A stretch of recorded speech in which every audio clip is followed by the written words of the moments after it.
For being on the show to talk about this Nintendo I, Switch, which both of y'all are not that excited about, right? Nope. I am kind of excited. Why? Like But Russians aren't excited about the Switch, right? probably Russians are not excited about anything. Really? About Yeah, anything about video games or about about video games, nobody care about video games. really? Well, like Steam is pretty big here, but that's it probably. Right. Consoles are nobody excites about it. I see. Well, shoot. Okay, so then my point is, I'd understand if there's like 18-year-old or 20-year-old kids who are like, getting up in arms about the Nintendo and the Switch and stuff, but like at this point for me, like Nintendo's a pretty known quantity, right? Either Hmm. you're gonna like the stuff they put out, or you're not gonna give a shit. That's probably Right. pretty accurate. No, but I don't understand how more people haven't realized this or like come to grips or accepted it or something. Like I feel like everybody on the internet always is bitching about how like, oh, Nintendo's not doing things for me. They're not making games that I want to play, and I'm like, well, they make. To be honest, I don't want to defend Nintendo on this because they're always pretty notoriously bad about third-party support. We all know this. Come on, why is this even Hmm. still something that people bring up all the time? But like, I remember for the GameCube days, like if I wasn't like such a notorious DD, like trying to go around and play every single game released, like if I would have just picked up every major Nintendo release, probably would have had enough stuff to play. Like I don't know how many games the average game player plays a year or buys a month, but I mean there's no way they can. I know there's nobody out there buying all the Nintendo games and being like, oh, there's not enough games on Nintendo. I don't really feel like it's a situation of there not being enough games. I think it's more that, The types of games, well, certain releases, you have the big games that'll come out like Skyrim and whatnot, right? and Which, by the way, everyone's going to play those regardless. right, and Skyrim on the Switch doesn't mean shit. Yeah. As people as excited as I'm never like trying to defend Nintendo about this kind of stuff. That's purely just a. There was a lot of what's the word? There was a lot of not visual, but there was a lot of stuff basically just to say, purely for show. There you go. That's the word. Hmm. Last night. I mean, Nobody excited about Skyrim, I don't think. I hope Who who needs this? Everybody played this game already like no, years ago. and that's the disappointing thing. I absolutely agree with. That's not. Yeah, Fausk, you want me to tell you you didn't watch the Nintendo presentation at all yesterday, right? No, I have not seen it. Okay, great. So I said on the you were I was broadcasting last night. I guess you said awesome games done quick is first priority. So I guess that's why you weren't in the broadcast last night. But I said last night, what was my most excited point in the entire presentation last night? There was a point where there was this like not muscly. He wasn't like overly muscly, but for a Japanese dude, he wasn't like this skinny like nerd. He was kind of like this big, kind of a little bit big, wearing kind of like a suit with his jacket taken off. And then there was a Japanese schoolgirl, and she runs on, and it's like it's like a black stage, with the little spotlights on both of them.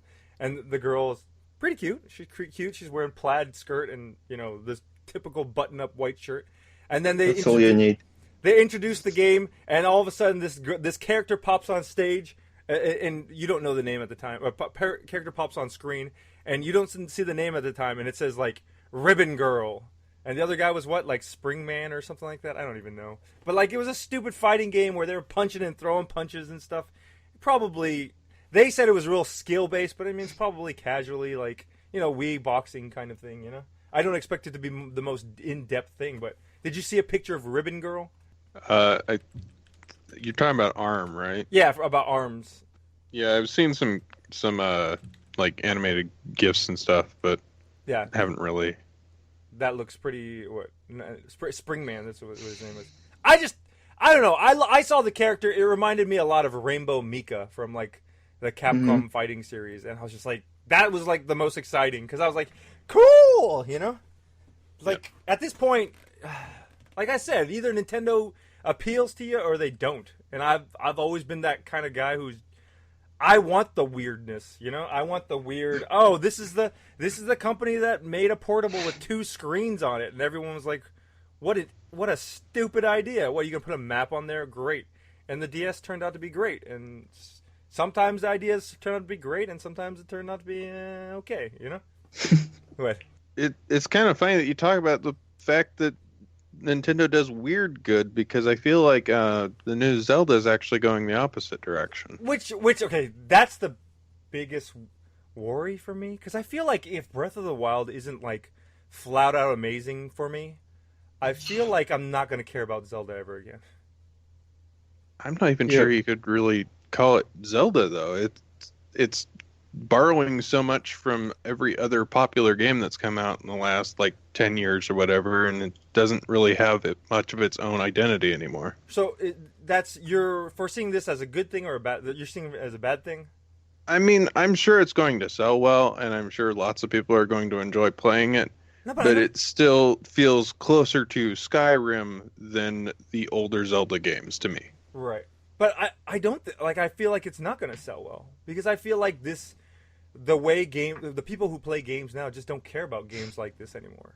Like they just forget, they don't care about the adventure aspect or the, you know, just.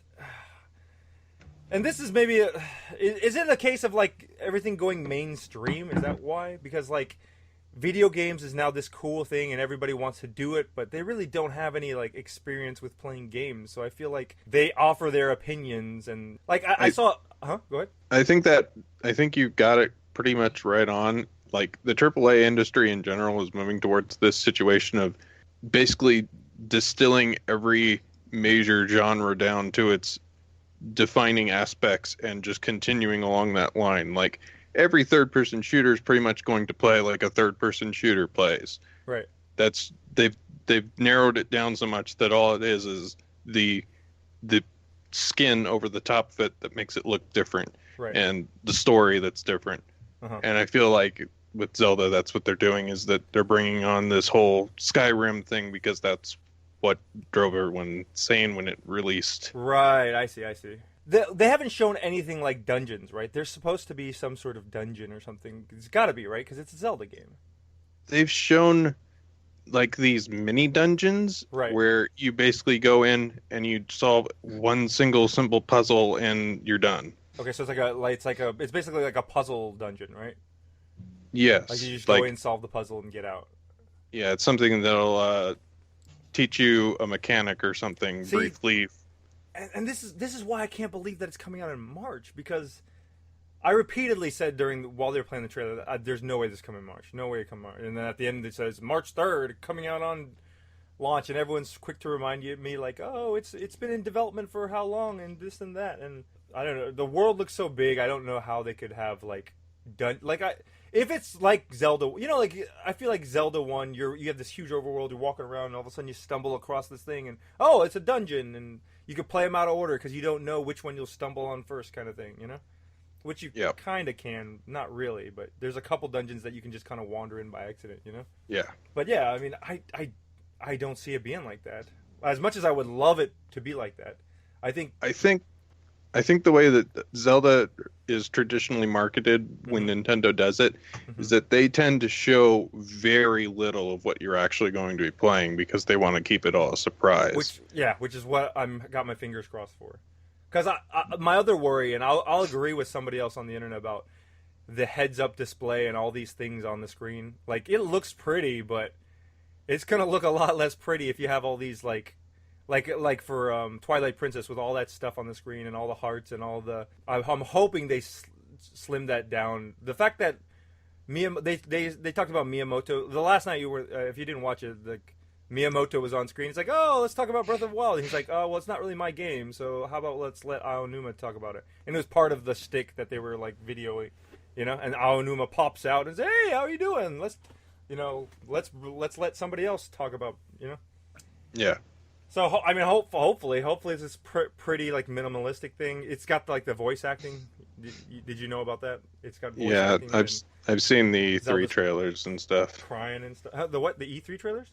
Yeah, Oh, those were E3. but back when it was a Wii U game, yeah, they showed just like a little bit of the story hints and the characters talking and stuff. But Yeah. Link, of course, doesn't talk, and yeah, We'll see. I mean, I can't. I like. Are they gonna dub it? Are they gonna dub it in English? Because they might actually just do it only in English because when they showed it at E3, it was in English. it was. They are definitely going to dub it because they said they will dub it for Russian, so they obviously For will make Russians? it for English. Yes. See, that makes me worried. That makes me worried about the quality of the like acting, because I feel like Japanese. I feel like this is exactly what I felt like with like the loss of like the Final Fantasy like franchise, because well, in the early days there's no voice acting and everybody's running around like just with these weird names, right? In Japan, it makes total sense to name your kid Cloud or Sky or Lightning, right? Because in Japanese, all the Japanese names are very, very like literal. Like if dead or alive, the girl's name's Hitomi. Well, you know what Hitomi means in Japanese? Eyes. So she's running around. You can't translate that into English or having a character run around named Eyes. But yeah, but he like so when you started putting all this like melodramatic Japanese like stories and stuff with people like it doesn't work in English, because in English we don't do that. We don't have that kind of like expressions. That's why you find like a character like, remember Final Fantasy 12? 13? Vanille, right? And everyone's like, oh god, I hate Vanille. Yeah. But like Vanille's like this typical Japanese girl in Japan, right? She just like I don't know. That's what I'm worried about. I'd rather keep it Japanese and just have the subtitles and okay, this is a foreign film. Just watch it for it. Because at this point, you might as well sell Zelda to the anime nerds, because come on. I find very, very few American audience is going to be like, Breath of the Wild. That looks like a great game. Let me just go pick a Switch up for that. You know how everyone's arguing like, oh, that's not fair. Breath of the Wild is a Wii U game. It's bullshit that they're bringing it to the Switch. Come on, man. No. First of all, how many people even have a Wii U? Nobody. And so Not very many. No. Yeah. So who's gonna pick up a Wii U just like, oh, let me pick up a Wii U so I can play Breath of the Wild? It's either way, it's not gonna help. It's not gonna help either system. It definitely makes the Switch lineup better, but I mean Better. It makes it exist. yeah, exist exactly. But very good. Yeah, they're also trying to repeat what they did with the Wii Right. when they launched Twilight Princess. Right. Absolutely. Switch is Switch, man. It is what it is, and I don't know. It's perfectly right up my alley. It's exactly what I want. But what else are you excited about from their lineup? From their line, come on. There's nothing. I mean, I will mess around with 1-2 Switch just because it's Nintendo and it's weird and it's goofy, and I love that WarioWare kind of stupid stuff. It's probably not gonna last me more than a couple days. If I have friends over or something like that, But, Yeah, that seems like a pack-in title like Nintendo Land or... Oh, yeah. I mean, that's the argument. It's always been like that, right? It's something like that. If people are saying, like, oh, if they would have marked it down to, like, it should be at, like, $250 or, Was that who said that, Fausk? Was that you? I Or you like don't... a handheld version of the system? No, I don't think it needs to have a separate SQ for handheld. It is what it is. I'm fine. Eventually Mario will come out and I'll play it, and Splatoon I'll probably pick up sometime. I'm not. Oh, to be honest, I'm not like in a super rush for Splatoon. That's not like Splatoon looks totally the same. Yeah, of course it is. But I mean, that's the hot thing from. Was Splatoon last year or the year before? Probably like 2014, I think. Was it 14? I No, think it's not so. 14. It's either 15 or 16. Splatoon. But yeah, I mean, Splatoon will be Splatoon, and hopefully that'll sell to all the people. I mean, Splatoon was like a hit, right? Everybody liked the game. Everybody was super crazy. Yeah. Yeah, it's May of 2015, so it's been more than a year. Jeez. So, yeah, I mean... I'm concerned about the console's durability, though. Oh, yeah, absolutely. That's definitely... There's tons Especially of when stuff. you're sliding the controllers in and out. Yeah, and the battery life and... So you can share the joy. So I... God damn it. So I went to pre-order I just came back from pre-ordering my Switch this morning, right? I went to GameStop. Guess how much the controllers are? Like $50. You get two of them. You get both, like the left hand, the right hand, and the little like wristy swipey things. They're $79.99. Wow. Yeah. So That's $80 for the controllers.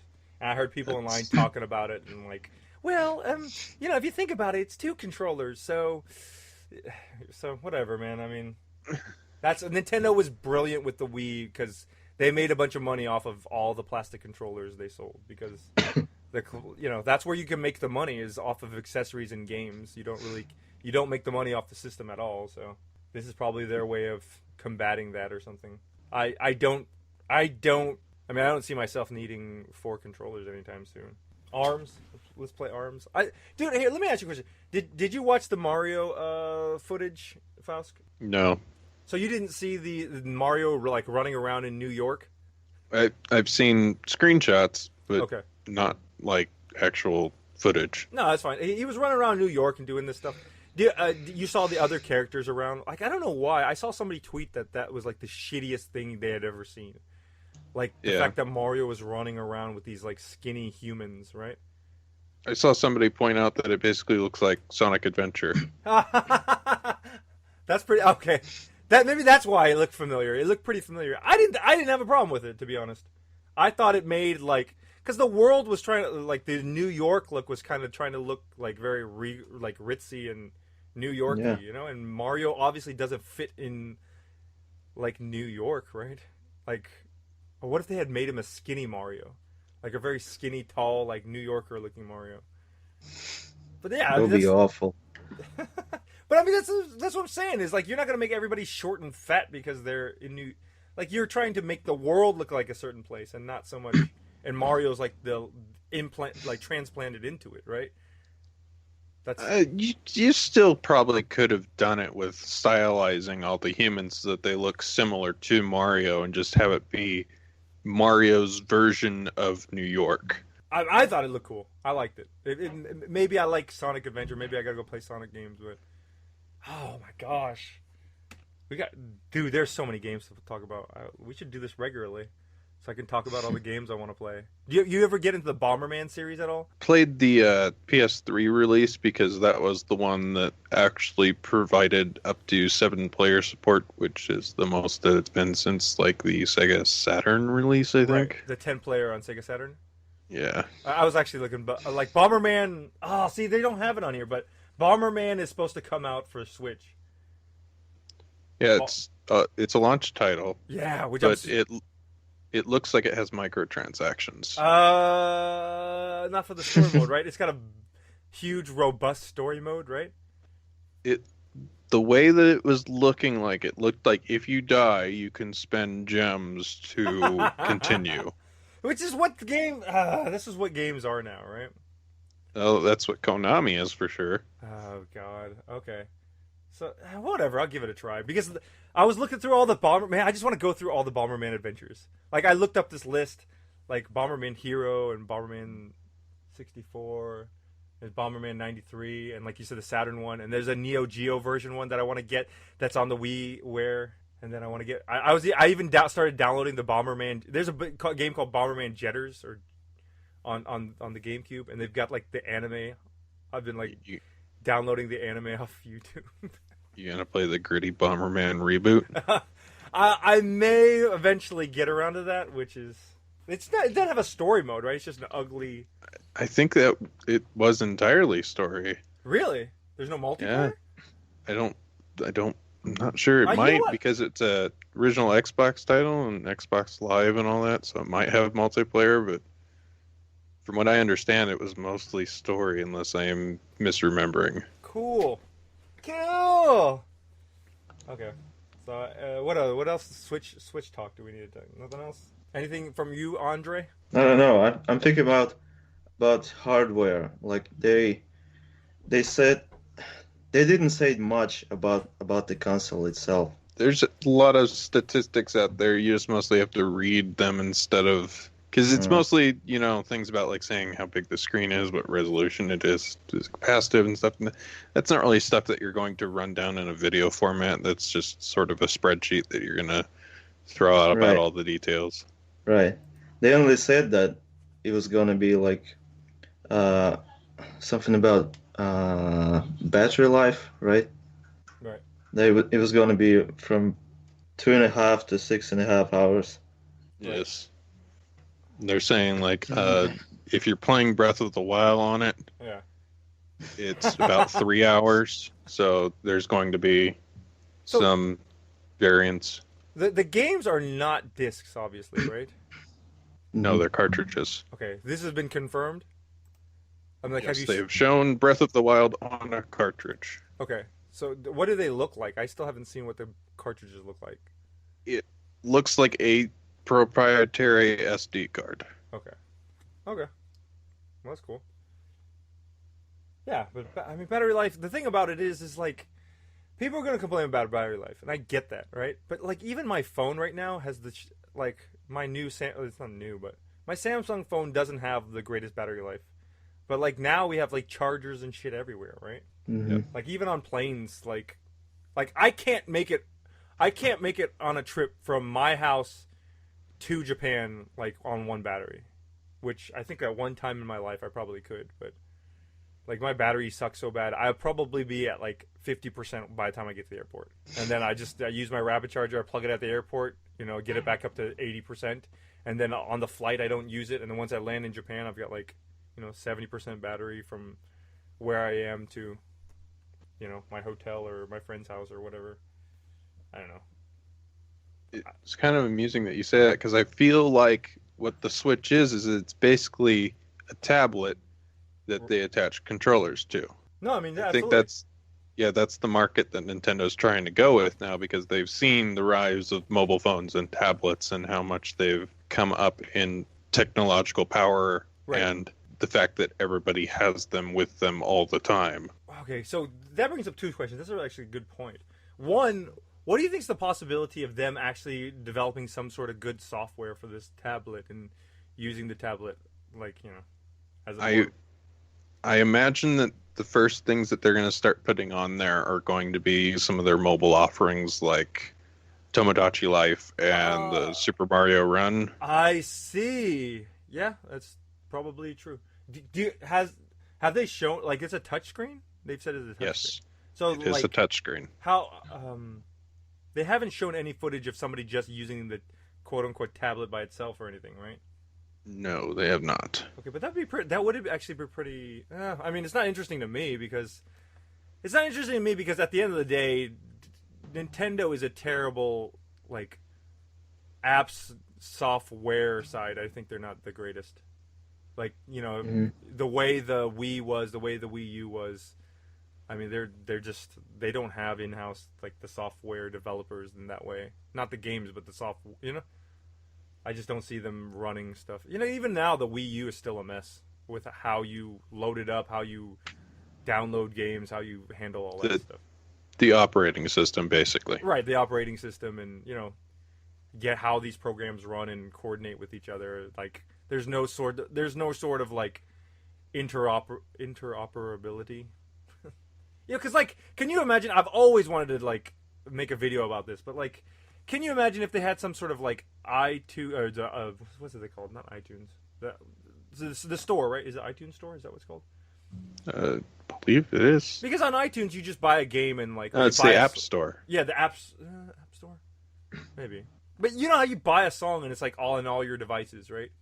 You buy a song, it's like, oh, I can listen on my iPad, and I can listen on my, iPhone, and I can listen to it on my whatever, on my computer. Like, there's no, like, I still cannot believe that you have to pay $5 for like an NES game on your 3DS, and then $5 on, your Wii U if you want to play it on your Wii. Like, yeah, it's. You can argue that, oh well, maybe some people don't have both, but if you did have a way where it was available on both, you just buy it one time. Like, wouldn't that coerce people to buy it into the other version or something? it's the way Sony's been doing it. Yeah, I mean, so you own it on your PS3? Okay, well, you could play it on your DS, or your Vita. So okay, well shoot, if I can do that, I'll just pick up my Vita. And I can play these NES games on the go or something. It's still terrible that they do that. That they haven't found some way to like link it all together. Because every time I go to the apps, the eShop, or they have these sales, I have to sit there and specifically wade through like, oh, is that for 3DS or because they've got like Link to the Past for Wii U and 3DS. They have both versions on sale. Like heaven forbid I buy the wrong version. God, Yeah. it's terrible. Well, they have been slowly trying to make steps towards that with the unified Nintendo account now, so maybe this Switch is going to be. No, I mean that's all they would have to do. That's all they would have to do to like make Switch a success, right? Yeah. Like basically just make it a virtual console machine. Like you could play. I've always wanted them to do this. I just wanted them to like put all the virtual games, right? Just get whatever license, get it all together, get it all in the system. Now just do a subscription service, like $10 Well, a they month are doing a subscription service. for what the online stuff, right? But what I read was that they're actually doing it so that you will get like a free NES or SNES game every month. Okay, see that could be something because like how Netflix works, right? Right. Like Netflix is those kind of things are the biggest. I don't want to say waste of money, but like, do you have any accounts like that?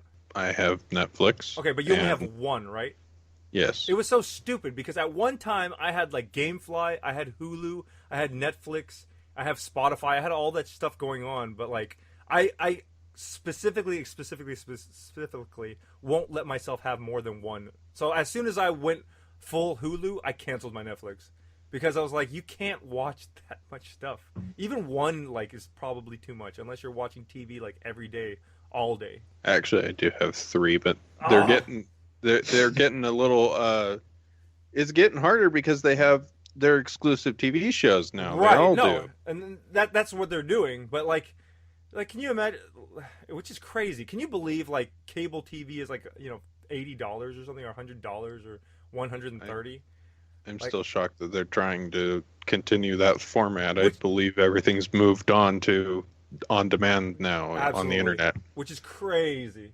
Because when I was in high school, when I was in college, that was like the normal thing, and now I can't. Like, you can spend $10 a month on Netflix and never have to like, never sign contracts, never get into any of that stuff. It's ridiculous.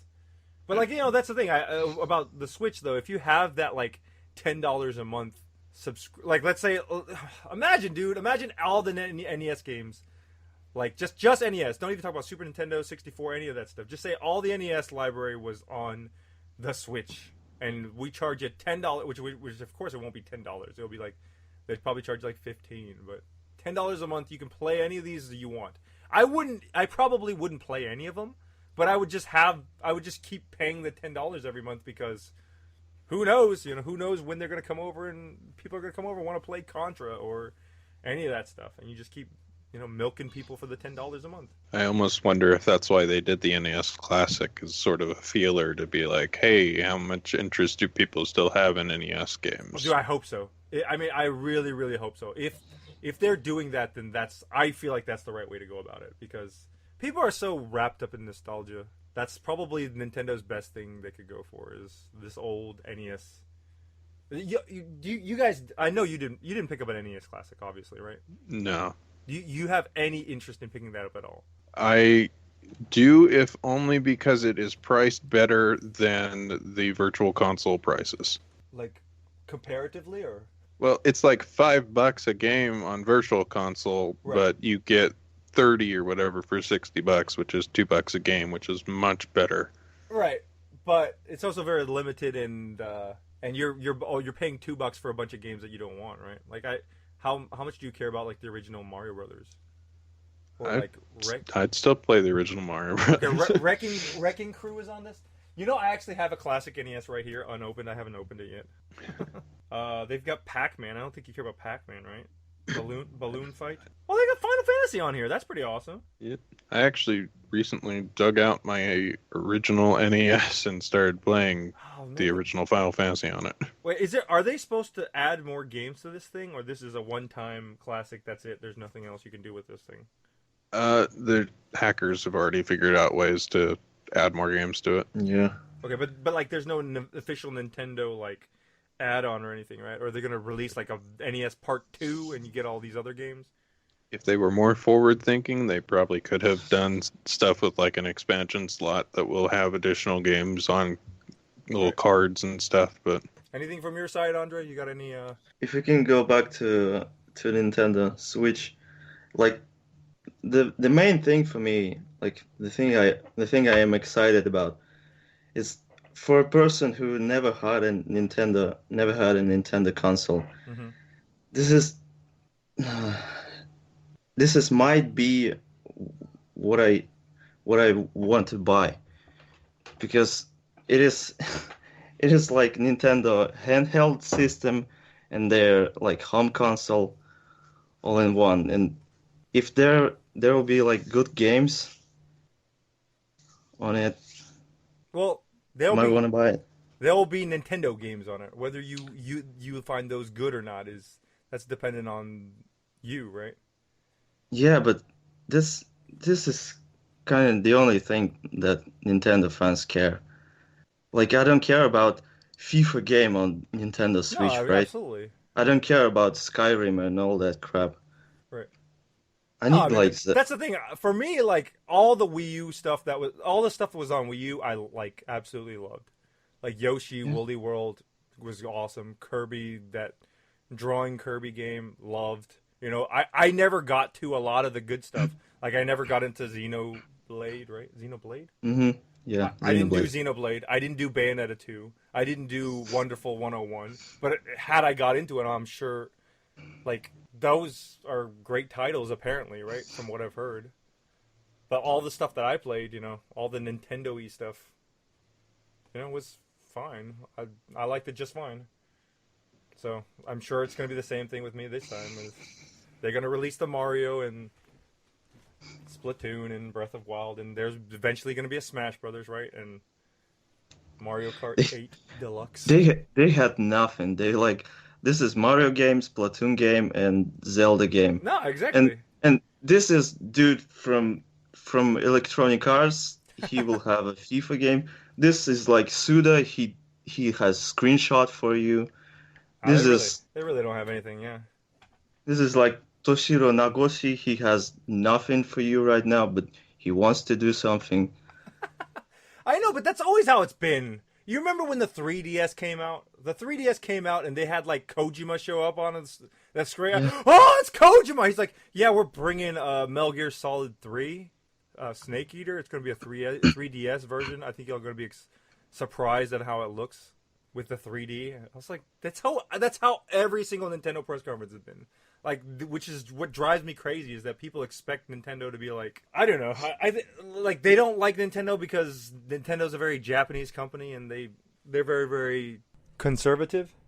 You know, they don't like throw a bunch of like stuff. in the Wii days, they had Nintendo. At least Nintendo had like a huge install base, right? So you can put your games on it and be sure that it will.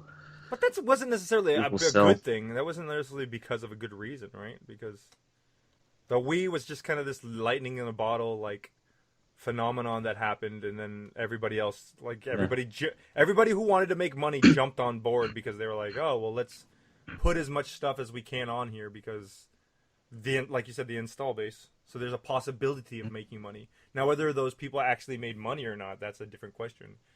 Because just because you released it for the Wii doesn't mean it sold well. Arguably, and probably for the most part, they didn't sell well, and that's why Nintendo has lost so much third-party support. Because most of the people who probably sold better are the ones who made those crappy, like, weird games that just the casual people walked in and paid. Or actually, no, maybe not. Because I heard a lot of stuff where they were saying, like, people didn't really even buy games on Wii, right? Because they had Wii Sports. They bought it for Wii Sports, and that was it. It was their Wii Sports machine. Right. To entertain a couple people, like, coming over occasionally once a month or something. Yep. This is the you know, the problem that Nintendo has now and has always had in some sort of fashion is you know how, like, people go around and say, oh, why can't Nintendo just make a normal console? Do you actually think that would work out better for them? At this point, I don't think much of anything that Nintendo's going to do is really going to help them out in the long run. I think they're going to be continuing to struggle from console to console and only selling their first party titles. Right. No, I mean, yeah, I could agree with you. Because I don't like. Let's say Switch wasn't like this crazy machine with parts and portable, right? And they had just a pro machine, right? Like, who would go and buy a Switch? Like, even Grand Theft Auto, like 6, let's say it's coming out for Nintendo, quote unquote, Switch. Like, I don't see anybody going out and saying, well, I guess I'll pick up Grand Theft Auto for the Switch. Like, especially if they have the option of getting it for the PS4 or the Xbox One or, the Scorpio or the Pro or whatever, Yeah, the only way that Nintendo would possibly be able to do that is if they did a lot of exclusivity agreements and figured out ways to convince third-party publishers to support them that way. Right, and there's no way anybody in this day and age there's no such thing as exclusivity anymore, basically. And I don't think Nintendo would even have the money to be able to do all that, anyways. Actually, you want to talk about Scalebound real quick? Sure. So is that game done for? Yep. You don't think it'll come back out in some other form? I've not actually read a lot of the articles, but from what I understand, there was a lot of trouble development happening, and they weren't managing it just wasn't coming together correctly. Right. And I don't think any publisher is going to want to be like, well, we'll pick it up and start funding it for an undeterminate amount. Nintendo Switch Scalebound. What about that? If it was closer to being done, I think maybe, but I don't. From what I've been hearing, it just doesn't seem like it was. Well, give me a ballpark on the percentage it was done. I know you don't know for sure, but I have not followed that game at all, basically. I thought it was coming out like this year, so I was like, okay, well, when it comes out, I'll take a look at it. I'll pick it up. It's hard to say because like publishers are going to look at it differently. Right. But I mean, if you had to guess from the stuff you read about it, 50%? I'd say maybe 60, I guess. Okay, 60%. So that's not even close to being finished. Like if it was like 80%, okay, then maybe. I mean, huh? Maybe? It's more because here's what I love about Nintendo, okay? And maybe this isn't Nintendo themselves, but Devil's Third, they were going to lose money on Devil's Third, right? Right. There's no way that Devil's Third was going to work out great for Nintendo. There's no way. It could have been like a AAA title, but people weren't going to. It could have been like 9s and 10s, but people were not going to pick up a Switch. Not a Switch. No one's going to pick up a Wii U to play Devil's Third. It just wasn't going to happen. So basically, Nintendo went. You could argue that Nintendo didn't have any other games coming out, so they had to pick it up because at least this would be something on their games list for that holiday season. You could argue that, and Nintendo's just looking out for itself. But I think Nintendo picking up Bayonetta 2 also, and then also Devil's Third, that was maybe some goodwill moves, or just why are people not saying Nintendo's a champion of they support these games that don't come out, and they pick it up and they lose money on it just so that it has a release. Bayonetta 2 is actually a project that they funded entirely. It was not happening. They made a deal with Sega to take it over, fund it, and publish it and everything. Right. Okay. So that's good on Nintendo, right? In that circumstance, I would say yes, but I believe they mostly did it to try and push Wii U units, which I don't think it helped. It absolutely didn't help. I'm sure it didn't help because again, Bayonetta's not a kind of game that game players like these days care about, right? It's very niche, yes, I would say. So Scalebound for Switch. That's my prediction for the future. I just don't think it's going to happen. It's probably not. It's probably not going to happen. But if it does happen, I'm going to rub my balls in everyone's face. Because I'm calling it now. From what I understand, they were trying to make an action RPG, and for the most part, Platinum does not really have RPG experience, and I think that's why it was kind of not coming together properly. Okay, don't ever let Hideki Kamiya don't let him ever know that I said this, but I think Platinum's kind of overrated. I think it's a pretty overrated studio. They have a huge problem with explaining their games correctly, packaging it all into a very consumer friendly experience. They want it. They have to be weird. They have to do their little thing with the scoring and the deep combat system. So they have to make it all weird and don't explain it correctly.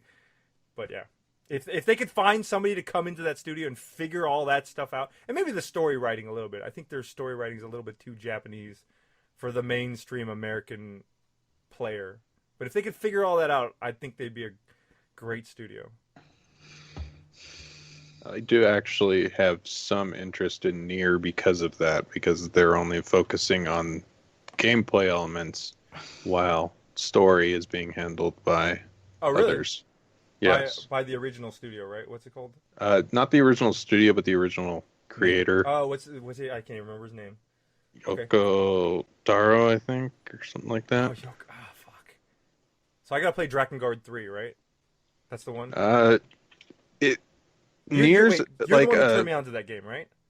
No, that was Is that Chin? Yeah, that was Chin. God dang it. What a weirdo, dude. Andre, you seen Drakengard 3? No, I don't think so. The game starts with like this dragon, and he's like a infant dragon, and he's peeing himself because like the main character scares him or something, or like threatens him, and he's like, wah, and he's peeing himself. That's how the game starts, dude. That's a good way to start. Yeah, Nier's a spin-off from Drakengard. I'm not sure how it spun off at all. Okay, let's do it. Scalebound for Switch. Let's start it up, dude. I'm gonna raise the money to do this. How much money do you think they need for this? Like 140 million minimum. Okay, 140 million minimum. We could do that, right? Sure. Yeah. Start saving now. To be honest, part of this is actually out of spite a little bit too. There's a certain someone that I just want to like spite so bad right now. Anyways, maybe we should cut the Switch talk off here. Thanks for being on the show, and this was fun. Maybe we'll do it again. Yep. Sure. See ya.